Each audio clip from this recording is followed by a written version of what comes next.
The news anchor on the flickering motel television spoke with grim satisfaction. In a stunning turn of events, the empire of Alistair Corbin, known in the underworld as the Albatross, has completely collapsed.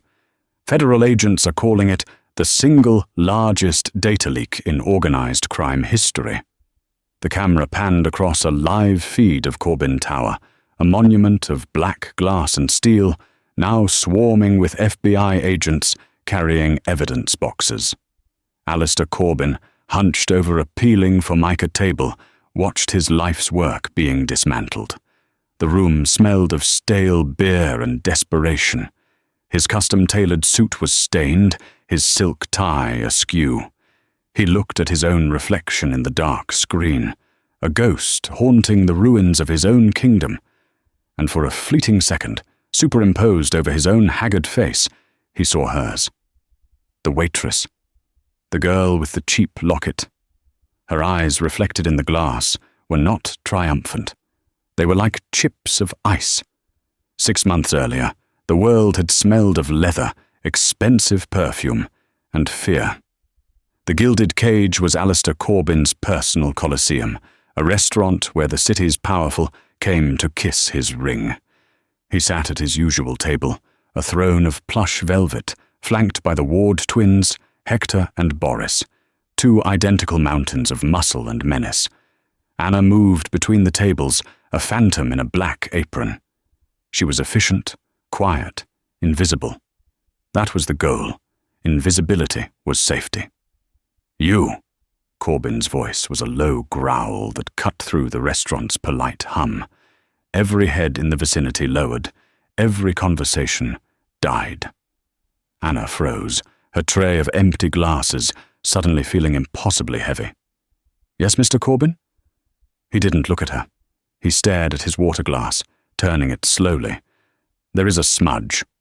Right here." He tapped a perfectly clean spot on the crystal with a thick, manicured finger. "Are you blind or just incompetent?" "My apologies, sir. I'll get you a new one immediately." "No." He finally lifted his eyes, and they were cold and flat, like a shark's. "You will clean this one. Here. Now." He gestured to the floor beside his polished Italian shoe. "On your knees."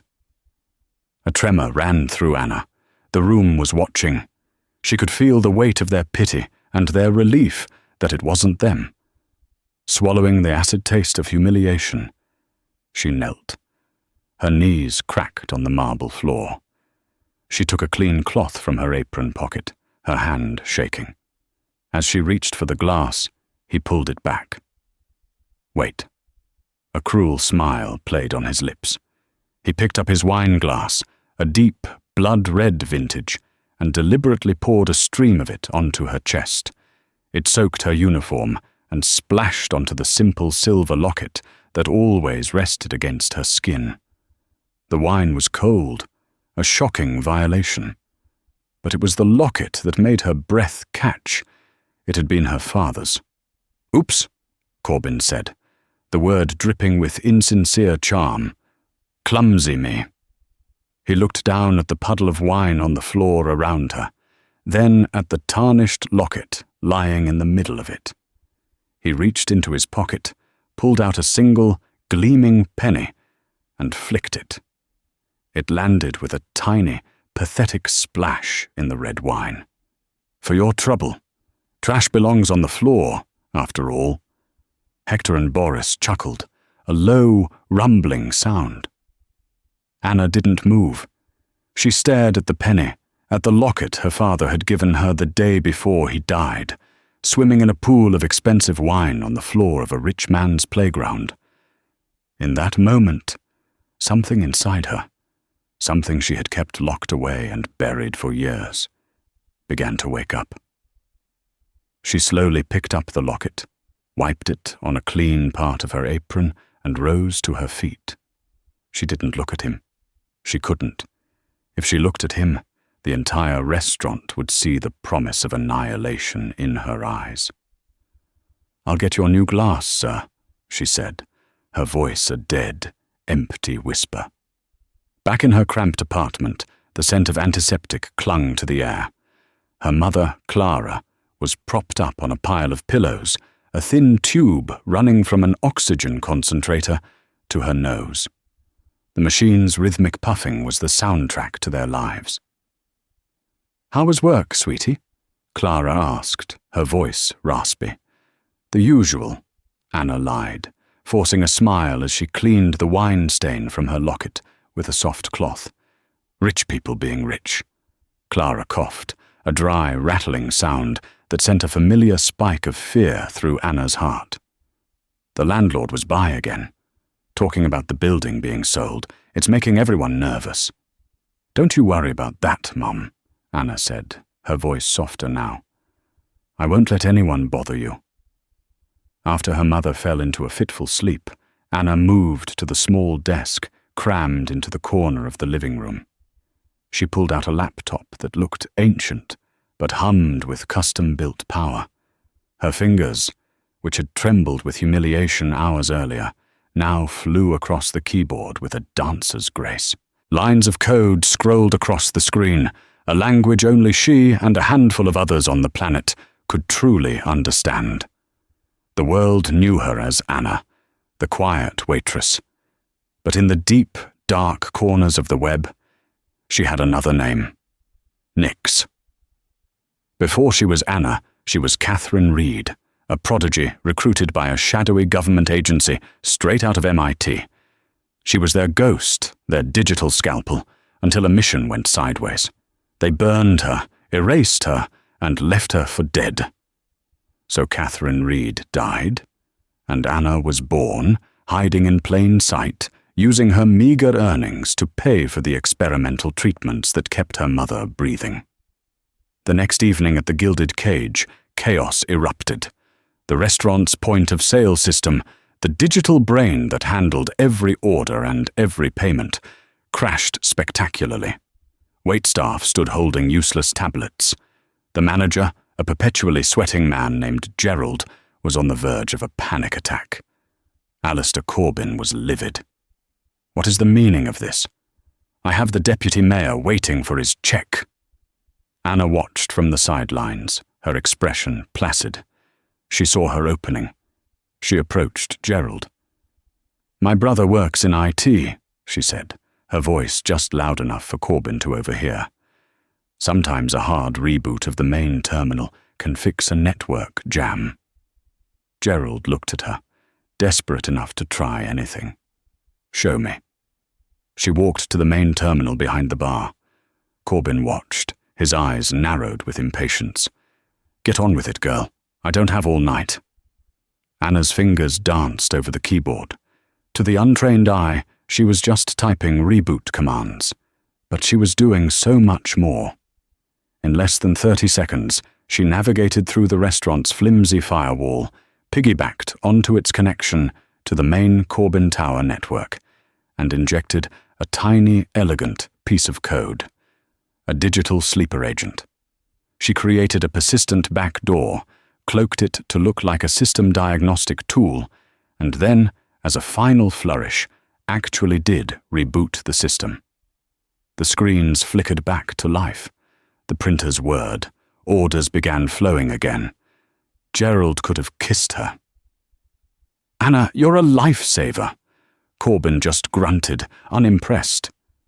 "Took you long enough," he sneered, turning his attention back to his guest. He hadn't seen the scalpel slide between his ribs. He didn't feel the digital poison now flowing through the veins of his empire. He just saw the clumsy waitress who had fixed a machine. The eviction notice was a stark white scar on their apartment door. It gave them 2 weeks. The paper felt like ice in Anna's hands. It was signed by the new owner of the entire block, Corbin Enterprises. Her mother saw it and the color drained from her face. A violent coughing fit seized her, worse than any Anna had seen before. She called an ambulance. At the hospital, the doctor's words were a hammer blow. "It's the stress," Dr. Evans said, his face grim. "And the air quality. The demolition they've started on the next block is kicking up dust. Her lungs can't handle it. Moving her now, in this condition, I can't advise it. It could be fatal. Rage, cold and pure, solidified in Anna's chest. This was no longer about a spilled drink or a penny on the floor. This was about her mother's life. She went back to the restaurant that night, not in her uniform, but in her street clothes. She bypassed the hostess and walked directly to Corbyn's table. "Mr. Corbyn, I need to speak with you." He looked up, a flicker of recognition in his eyes. "You. What do you want?" "My mother lives at 214 Elm Street, in the building you just bought. She's very ill. The doctor says she can't be moved. I'm asking you, begging you, for an extension." "Just a month. That's all I need." Corbyn leaned back, a look of theatrical amusement on his face. He gestured to the Ward twins. "You hear that? The clumsy girl with the cheap necklace wants an extension. Her mother is sick." He laughed, a harsh, grating sound. "The world doesn't stop for sick old women, sweetheart. Progress waits for no one." "Please," Anna whispered, her voice cracking. "It's her life." "That sounds like a personal problem," Corbyn said, his amusement turning to ice.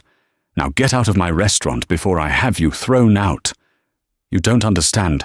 Hector! Boris!" The two giants rose. They each grabbed one of her arms, their grips like iron vices.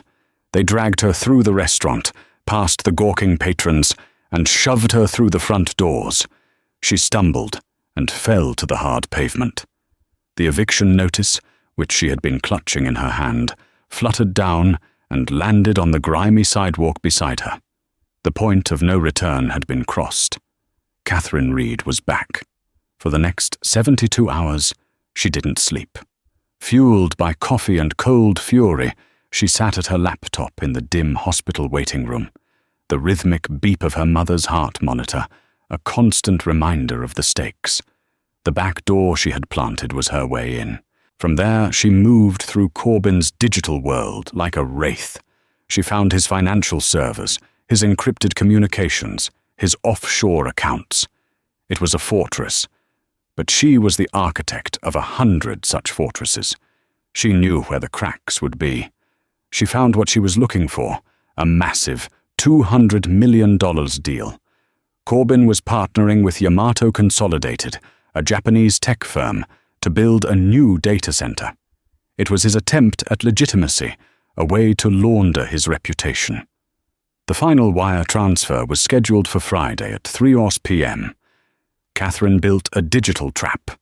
It was a thing of beauty, a complex series of redirects, ghost accounts, and encrypted protocols that would intercept the transfer at the precise moment it left Yamato's bank.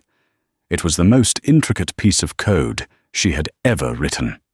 Friday night, Alistair Corbyn stood on a stage in the grand ballroom of the St. Regis Hotel, a glass of champagne in his hand. The party was a celebration of his new partnership. The city's elite were all there, their faces shining with admiration and envy. "Today marks a new era for Corbyn Enterprises," he boomed, his voice full of self-congratulatory warmth. "An era of innovation, of progress, and of prosperity for our great city." At that exact moment, in a quiet hospital room, Catherine hit the enter key. Corbyn's phone, resting on the podium, buzzed violently. He ignored it. It buzzed again, a frantic, insistent vibration. Annoyed, he glanced at the screen. It was his banker from Zurich. He swiped to answer, holding it to his ear. "What is it, Klaus? I'm in the middle of a speech." The voice on the other end was a high-pitched shriek of pure panic. "The money. Alistair. The Yamato transfer. It's gone." "What do you mean, gone?" Corbyn hissed, his smile tightening. "It never arrived. We tracked it. It was rerouted. It's... Oh, God." Just then, a reporter's phone pinged with a news alert. Then another. And another. A murmur spread through the crowd. The giant screens on either side of the stage, which had been displaying the Corbin Enterprises logo, suddenly flickered. They changed to the web page of the Global Children's Relief Fund. In bold letters, the headline read, "Anonymous benefactor makes record-breaking $200 million donation." The room fell silent. Every eye turned to Corbin. His face, projected in high definition on the screens, went from confusion to disbelief to a deep, mottled purple. He understood. Someone had played him. Someone had stolen his money and, worse, made him look like a fool, a philanthropist. The humiliation was a physical blow. With a roar of pure, animalistic fury, he hurled his champagne glass against the wall, where it shattered in a shower of crystal and expensive bubbly. The party was over. The aftermath was brutal. Corbin was a caged lion, roaring and tearing at anyone who came near. He knew it was a hack, a professional, targeted attack. He brought in his own cleaner, a legendary dark web enforcer known only as Cypher. A man who didn't exist in any official records, a digital phantom whose specialty was hunting other phantoms. "Find them," Corbin snarled, his voice a low rasp. "I don't care what it costs. I want their hands broken, and I want my money back. Then, I want them erased." Catherine knew he would retaliate. The $200 million was just a jab to his ego. It wouldn't put him away. For that, she needed the knockout punch. She needed proof of the crimes that underpinned his entire empire. The extortion, the payoffs, the murders. She needed his holy grail, what underworld rumors called the Albatross's ledger. The game began. From her small corner of the hospital, using a secured, anonymized network routed through a dozen countries, Nix went to war with Cypher. It was a high-stakes chess match, played at the speed of light. He set traps. She evaded them. He built firewalls. She found microscopic cracks and slipped through. He was good, brutally efficient. But he was a bulldog. She was a surgeon. She followed the digital breadcrumbs, the faint traces of data Corbin's organization left behind. Encrypted messages, ghost transactions, deleted security logs. She pieced them together, assembling a map of his criminal network. The ledger, she discovered, wasn't just a file. It was an entire ecosystem of data, triple encrypted, and stored on a server that was completely air-gapped, not connected to any network. It was located in one place, the panic room in Alistair Corbin's penthouse, on the top floor of Corbin Tower. Getting to it would be impossible. It would require physical access. Cypher was getting closer. One evening, a string of code flashed on her screen. A trace route. He'd found a weak link in her proxy chain. He was closing in on the hospital's network.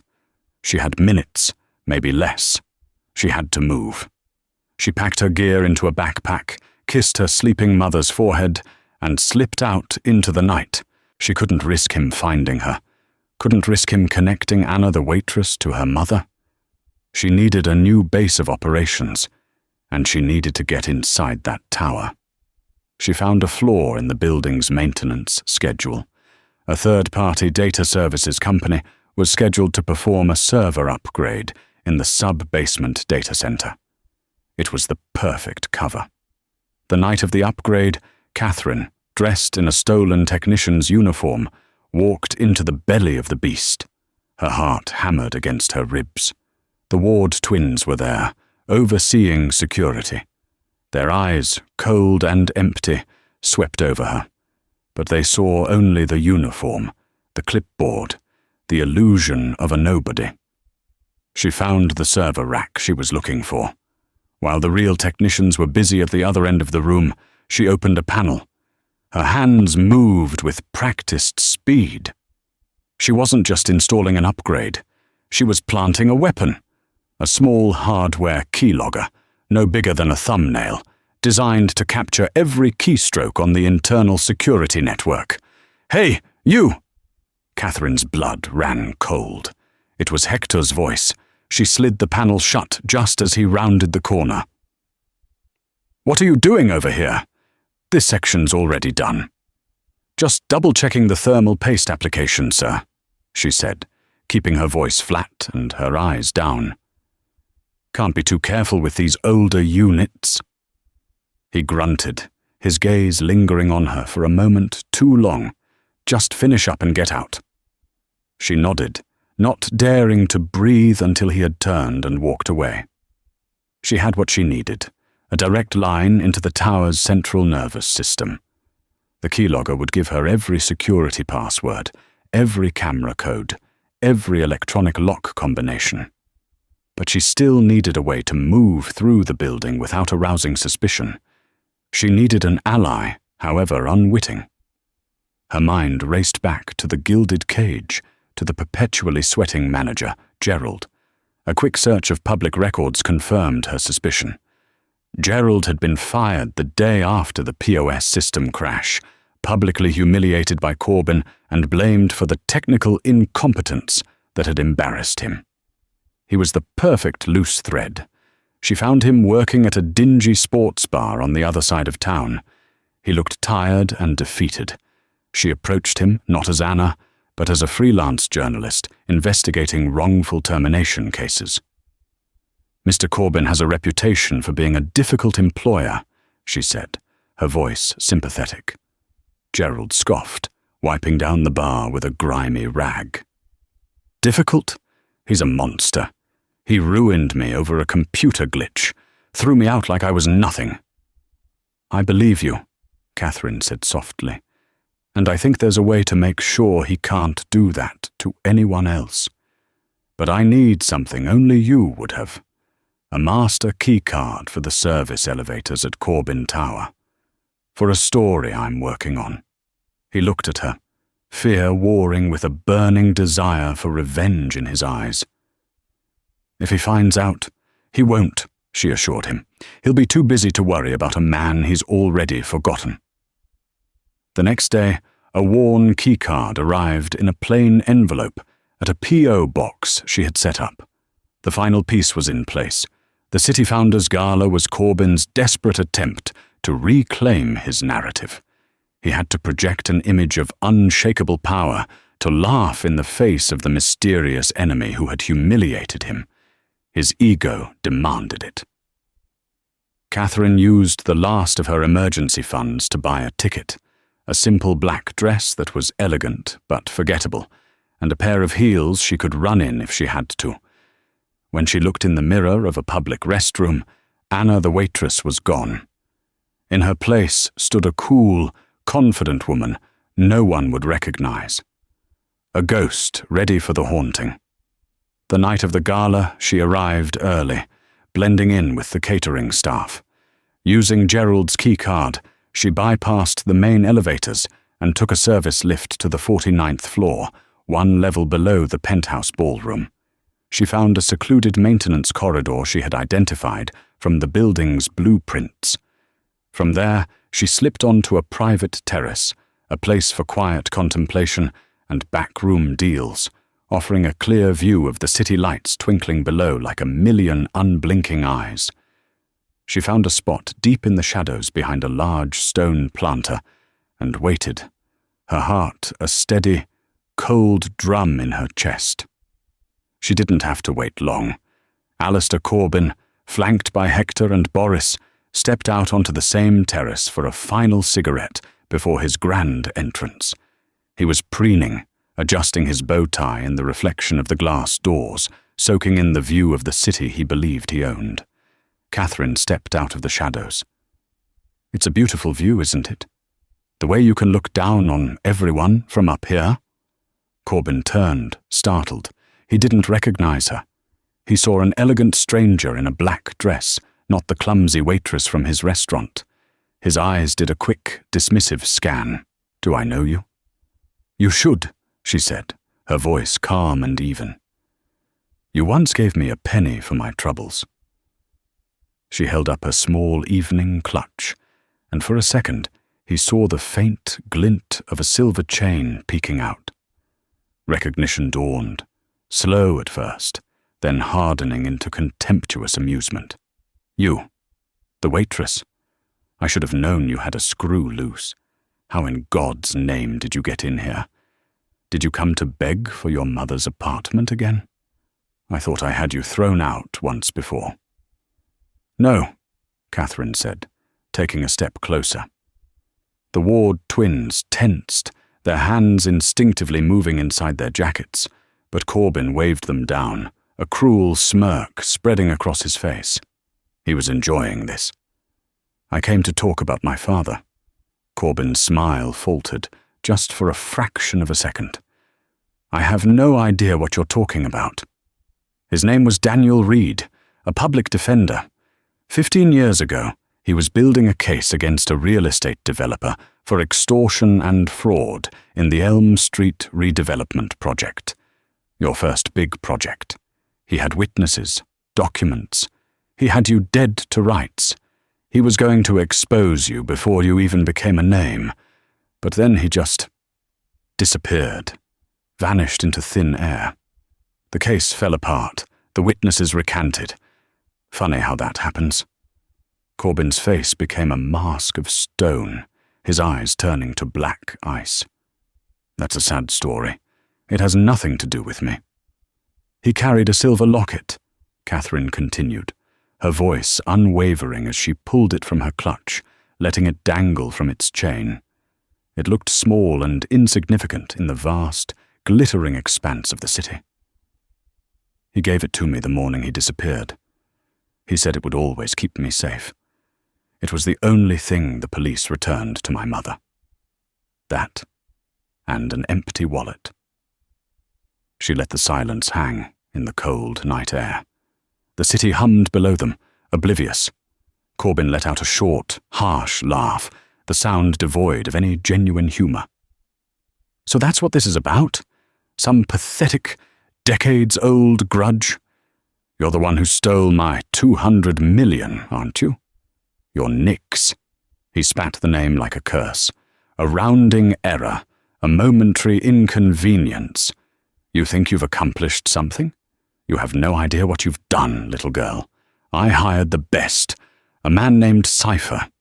Cypher, Catherine repeated, her tone flat, almost bored. You mean Anton Volkov, former FSB, dishonorably discharged for selling state secrets? He's good, but he's predictable. He always leaves a ghost signature in the kernel logs. I saw his work within an hour of him being on my trail. Corbin's smirk vanished, replaced by a flicker of genuine shock. No one was supposed to know Cypher's real name. How? You see, a waitress, she said, her voice dropping to a near whisper. You don't see the person who's been living inside your digital life since the moment you spilled wine on her. I've read your emails, Alistair. I've listened to your calls. I know you prefer single malt scotch before a hostile takeover, and that you have a standing order for peonies sent to your mistress every Tuesday. I know everything. His arrogance surged back, a defense mechanism against the cold dread seeping into his bones. You're insane. You're a child with a laptop playing games you don't understand. Your father was a gnat, a self-righteous little insect who got in my way. He was weak, and I was building an empire, so I swatted him. The confession slipped out, coated in venom and pride. He felt invincible up here, a king in his castle. Just like I'll swat you. You have nothing. You are nothing. A ghost with a sob story. He turned to his guards, his patience finally gone. Hector, Boris, get this trash off my property. Take her downstairs. I want Cypher to have what's left of her before the night is over. Make sure she understands what happens when nobodies try to play with kings.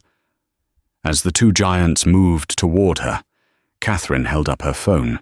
The screen glowed, showing a live audio waveform and a biometric reading of her own heart rate. Before you do that, she said, her voice now sharp as broken glass, you should know that this entire conversation, including your confession just now about swatting my father like an insect, is being live-streamed to a dead man's switch.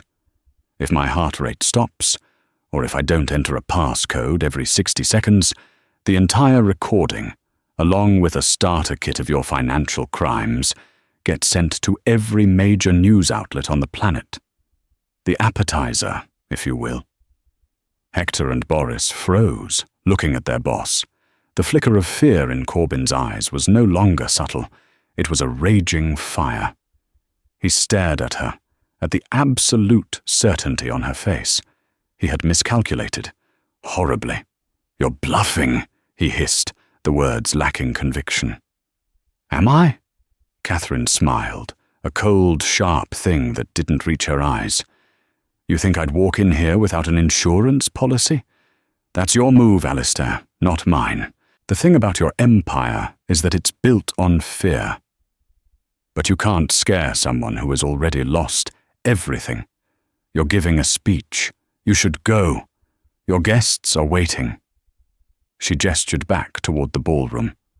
"It's going to be a night to remember."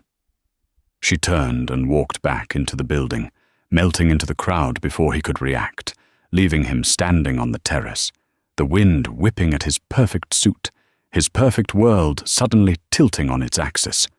He went ahead with the speech. His monumental pride wouldn't let him do anything else. He had to believe she was bluffing. He strode onto the stage to polite applause, his face a carefully constructed mask of confidence, though his eyes darted nervously around the room. "There have been rumors," he began, his voice smooth as silk. "Lies, spread by my enemies. But let me assure you, Corbyn Enterprises is stronger than ever." As he spoke, Catherine, now mingling near the back of the ballroom, discreetly activated the RF transmitter in her clutch. It sent a specific frequency pulse to the building's fire control system, a system she now controlled through the keylogger she'd planted weeks ago. Instantly, the deafening blare of fire alarms echoed through the hall. Red lights flashed, casting demonic shadows on the panicked faces of the city's elite. Steel security shutters slammed down over the windows with the finality of a guillotine. A calm, automated voice announced, "Emergency lockdown initiated. Please remain calm." Panic erupted. Corbyn's security team, led by Hector and Boris, rushed to his side. "Sir, we have to get you to the safe room. Now!" It was exactly what she knew he would do. The panic room was his sanctuary, his iron womb. He and his security detail disappeared through a hidden door behind the stage. Inside the titanium-lined room, Corbyn let out a breath he didn't realize he'd been holding. He was safe. He laughed, a ragged, relieved sound. "See? A bluff. A pathetic little girl's tantrum. When this is over, find her. Bring her to me." He glanced at the main security monitor on the wall. A message flashed across the screen. "System diagnostic in progress. Air gap server connection active." He nodded in satisfaction. His own security protocols working flawlessly, even under duress. Catherine watched a timer on her phone. The moment the panic room door sealed, she sent a second command. It was the override signal she had built, triggered by the lockdown protocol. For exactly 90 seconds, the air-gapped server was forced to connect to the internal network to run that mandatory security diagnostic. In that 90-second window, her virus, the digital ghost she had hidden in the system, sprang to life. It shot through the temporary connection, breached the server's triple-layered encryption like it was tissue paper, found the master directory labeled Ledger, and began to copy everything. The data streamed to her phone, then was instantly rerouted to a dozen secure servers across the globe.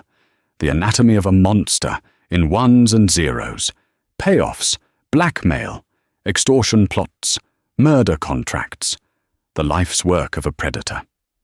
The 90 seconds ended. The connection vanished. The alarm stopped.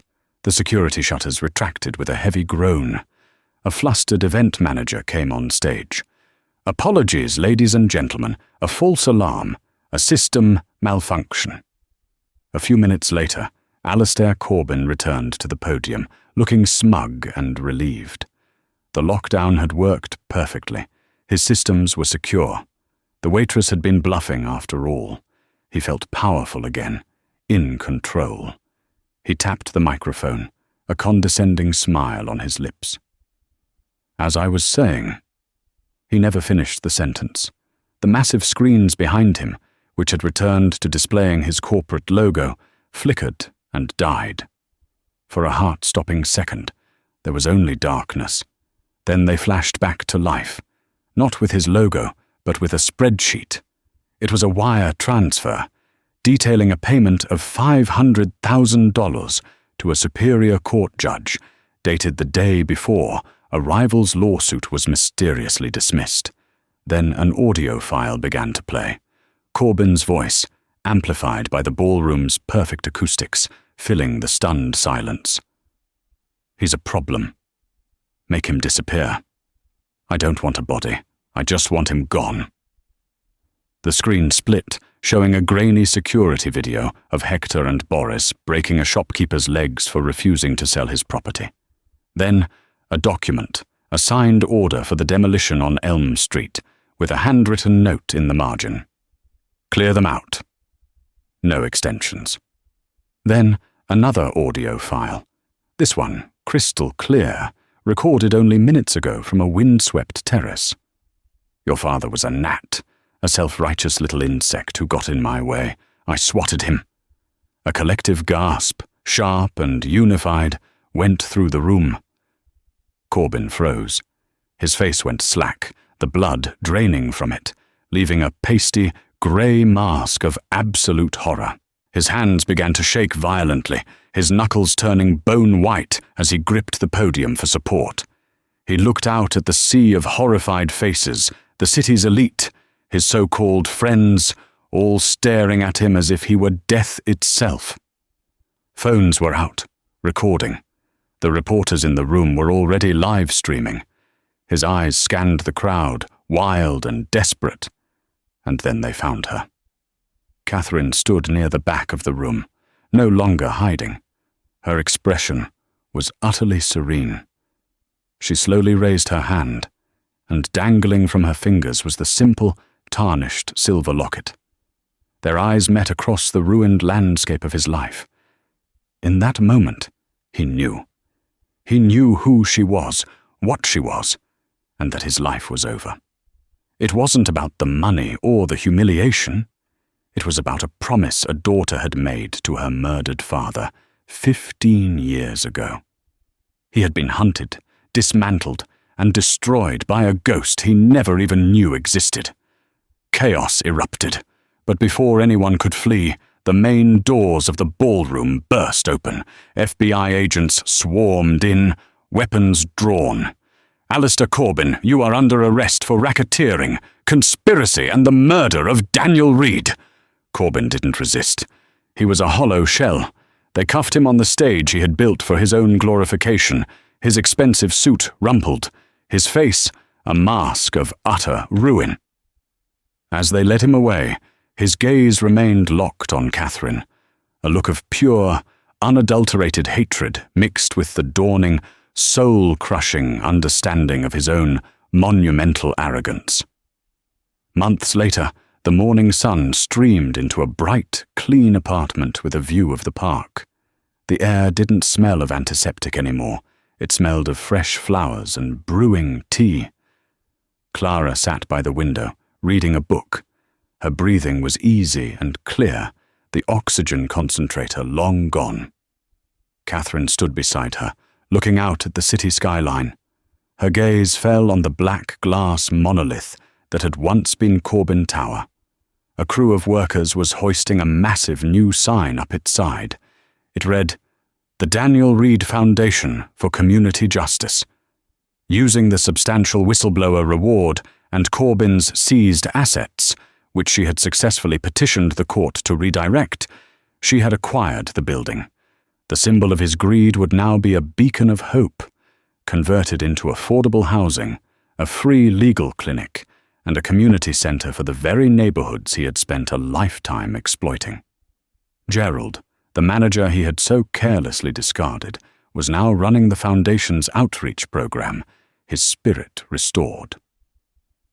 Just yesterday, she had watched him personally hand the keys to a new, subsidised apartment to a family that Corbyn's demolition plans had threatened to make homeless.